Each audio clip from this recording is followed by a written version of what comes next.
So good afternoon, everyone. And I want to thank you all for this opportunity to share a few words from a patient, family, and caregiver perspective. We begin life with the most crucial of needs, attachment to a caregiver. This is the beginning of our fundamental need for belonging and connection. So let's you and I take a walk along this path. I would like you to envision that you find yourself outdoors in the forest all alone and you are ill. You are cold and it's raining. You're sopping wet. And as you slug through the muck and the mire, you stumble and fall. You look up and in the near distance, you can see a village, but there is no visible lights. How do you feel? As you get closer to the village, a light appears in the window of one of the homes. You knock at the door. Someone opens the door and says, "Come on in. You're welcome. Here's a fire you can sit next to. Here's some dry clothing you can put on. Here's a blanket. Here's a hot bowl of soup.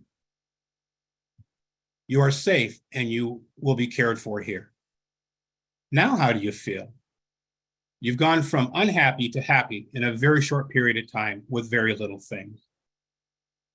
As patients and families, we feel at times that we are in the cold, not cared for, and searching for that light. What does the light represent to you? Reflection of the landscape and environments of our health and wellness system of care. And you can fill in the blank yourself.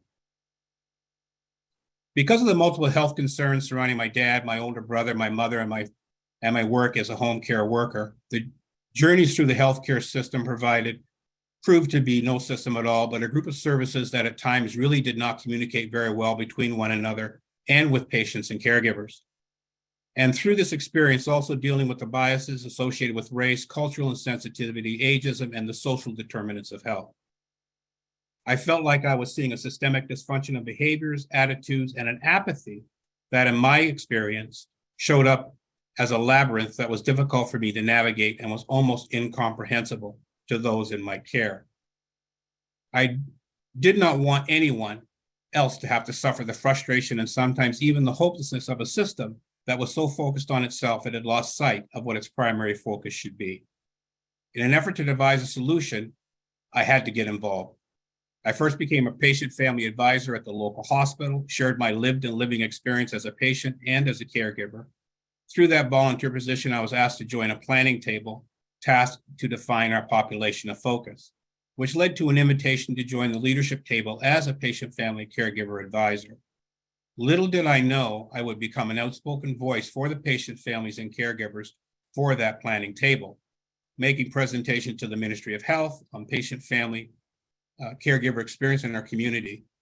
The Barrie Ontario Health Team approval followed after 2 years of collaboration, connection, and consultation between local healthcare, community and municipal partners, patients, family, and caregivers.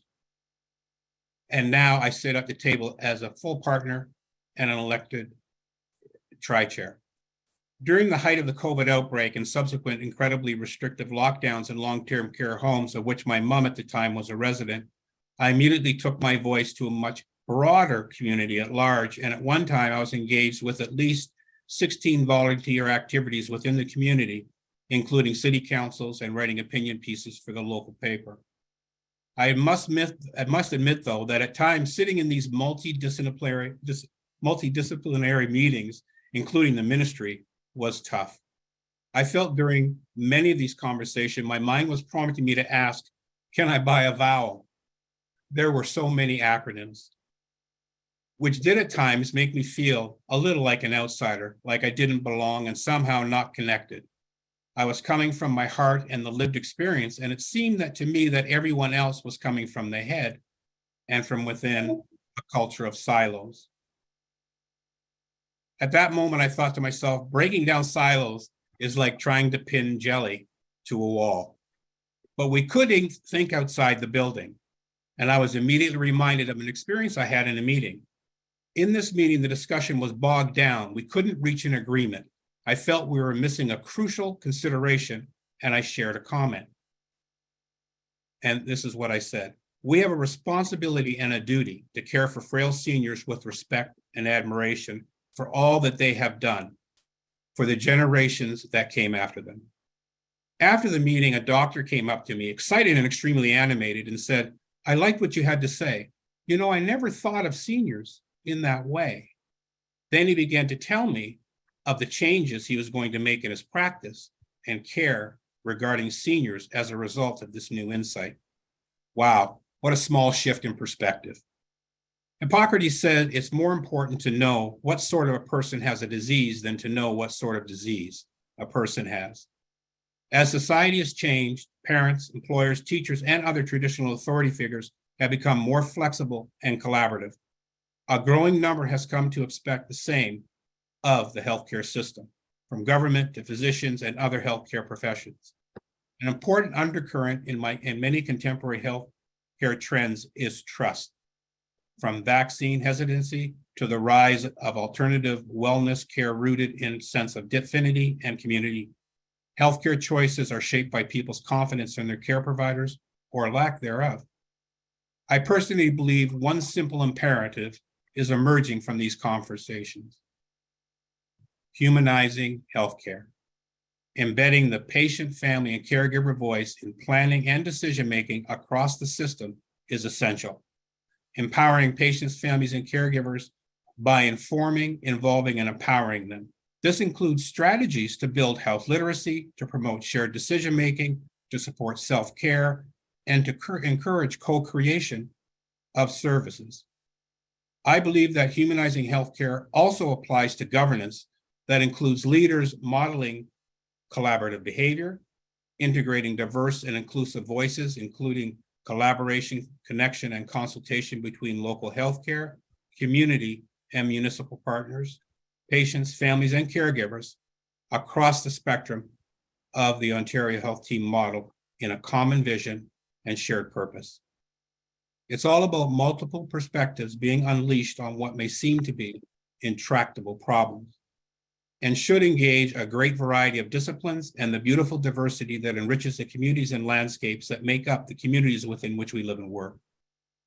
The future I see is one that embraces the compassionate appreciation of human values and of the unique ability of the human spirit to express itself in all areas of endeavor as giver, observer, participant, and receiver of healing services. As the greatest compliment you can pay anyone is by giving them your attention, I am grateful. I want to thank all of you for your remarkable resilience and your ability to address the challenges in a variety of areas that are essential to building a connected healthcare system. Our short walk together along this path has been a pleasant one to me, and I trust that I have not bored you. In closing, I would like to leave you with these few words. Don't walk in front of me, I may not follow. Don't walk behind me, I may not lead. Walk beside me. Just be my friend. Be the light. Thank you.